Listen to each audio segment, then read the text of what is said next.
வணக்கம் ஃப்ரெண்ட்ஸ், இன்றைக்கி நம்ம புதுக்கோட்டை சமையலில் ஈஸியாக பண்ணக்கூடிய மீல் மேக்கர் மசாலா ரெசிபி எப்படி பண்ணுறது அப்படிங்கிறது தான் இந்த வீடியோவில் பார்க்க போகிறோம். வீடியோ ஃபுல்லாக பார்த்துட்டு கண்டிப்பாக செஞ்சு பாருங்கள். நம்ம சேனலில் நீங்கள் முதல் தடவை பார்க்குறீங்கன்னா மறக்காமல் சப்ஸ்கிரைப் பண்ணி பெல் ஐக்கானையும் கிளிக் பண்ணிக்கோங்க. இப்போ எப்படி பண்ணுறது அப்படிங்கிறத பார்த்துடலாம்.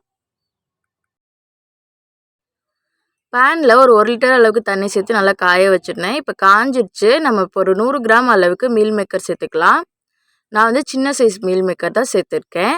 ஒரு அரை ஸ்பூன் அளவுக்கு உப்பும் சேர்த்துக்கலாம். இப்போ வந்து நல்லா கொதித்து இந்த மாதிரி நமக்கு நல்லா வெந்து வந்ததுக்கப்புறமா இதை வந்து ஒரு பாத்திரத்துக்கு மாற்றி நம்ம வடிகட்டி எடுத்து வச்சுக்கணும். நம்மளுக்கு இப்போ மீல் மேக்கர் வெந்து ரெடி ஆயிடுச்சு. இப்போ இதை நம்ம வடிகட்டி ஒரு பாத்திரத்தில் எடுத்து வச்சுக்கலாம்.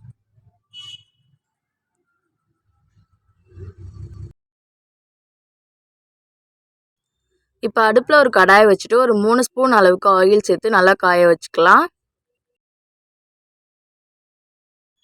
ஆயில் பார்த்திங்கன்னா நல்லா காஞ்சிடுச்சு. இப்போ ஒரு பச்சை மிளகாய் 2 பச்சை மிளகாவை கீறிட்டு சேர்த்துருக்கேன். ஒரு ஸ்பூன் அளவுக்கு இஞ்சி பூண்டு விழுது சேர்த்துருக்கேன். 2 கொத்து கருவேப்பிலையை உருகிட்டு சேர்த்துக்கலாம்.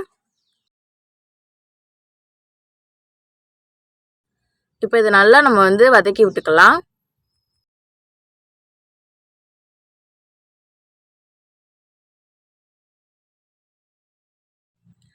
இப்போ வந்து ஒரே ஒரு பெரிய வெங்காயத்தை சின்னமாக நறுக்கி வச்சுருந்தேன். அதை வந்து சேர்த்துக்கிறேன். இப்போ வெங்காயத்தை நல்லா வதக்கி விட்டுக்கலாம். வெங்காயம் வதங்கும் போதே கொஞ்சம் உப்பு சேர்த்துக்கிறேன். ஒரு 1/4 ஸ்பூன் அளவுக்கு சேர்த்துட்டு இப்போ இதை நல்லா வதக்கி விட்டுக்கலாம். வெங்காயம் நல்லா கண்ணாடி பதத்துக்கு வதங்கி வரட்டும். இப்போ பார்த்தீங்கன்னா வெங்காயம் ஒரு கண்ணாடி பதத்துக்கு நல்லா வதங்கி வந்துருச்சு. இந்த ஸ்டேஜில் மசாலா தூள்லாம் சேர்த்துடலாம். ஒரு 1/4 ஸ்பூன் அளவுக்கு மஞ்சள் தூள் சேர்த்துக்கலாம். 1 ஸ்பூன் அளவுக்கு மல்லித்தூள் சேர்த்துக்கலாம். 1/2 ஸ்பூன் அளவுக்கு மிளகாய் தூள் சேர்த்துக்கலாம்.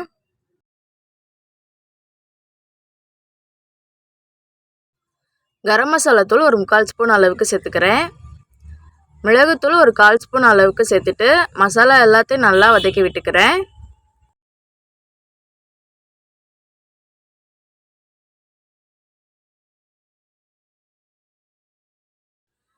மசாலாவோட பச்சை வாசனையெல்லாம் போயிடுச்சு. இப்போ வந்து நம்ம இதில் தக்காளி வந்து சேர்த்துக்கலாம். ஒரே ஒரு பெரிய தக்காளி எடுத்திருக்கேன். அதை வந்து சின்னமாக நறுக்கிட்டு சேர்த்துருக்கேன்.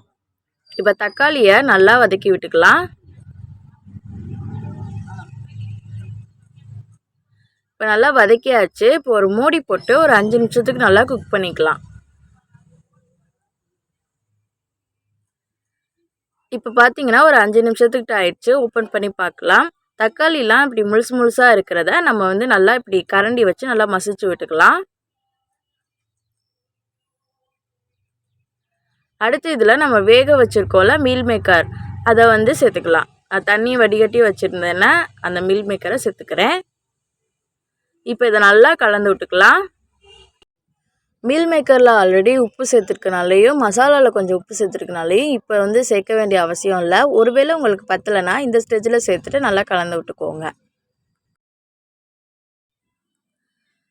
இப்போ இதில் ஒரு மூடி போட்டு ஒரு 10 நிமிஷத்துக்கு நல்லா குக் பண்ணிக்கலாம்.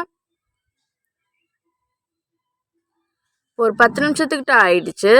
நம்மளுக்கு மீல் மேக்கர்லேருந்து தண்ணியெலாம் வெளியில் வந்து நல்லா நம்மளுக்கு வெந்து பச்சை வாசனையும் இல்லாமல் சூப்பராக நம்மளுக்கு மசாலா ரெடி ஆகிடுச்சு பாருங்கள். இந்த மீல் மேக்கர் மசாலா ரெசிபி செய்கிறது ரொம்பவே சுலபமான ஒரு ரெசிபி. கண்டிப்பாக நீங்கள் வீடியோ ட்ரை பண்ணி பாருங்கள். ட்ரை பண்ணி பார்த்துட்டு எப்படி இருந்தது அப்படிங்கிறத எனக்கு தெரியப்படுத்துங்க. உங்கள் ஃப்ரெண்ட்ஸ் அண்ட் ஃபேமிலி கூடவும் இந்த ரெசிபி வீடியோவை ஷேர் பண்ணிக்கோங்க. நம்ம புதுக்கோட்டை சமையல் சேனலை முதல் தடவை பார்க்குறீங்கன்னா மறக்காமல் சப்ஸ்கிரைப் பண்ணி பெல் ஐக்கானை கிளிக் பண்ணிக்கோங்க. நெக்ஸ்ட் வீடியோவில் வந்து உங்களை பார்க்குறேன். தேங்க்ஸ் ஃபார் வாட்சிங். பாய்.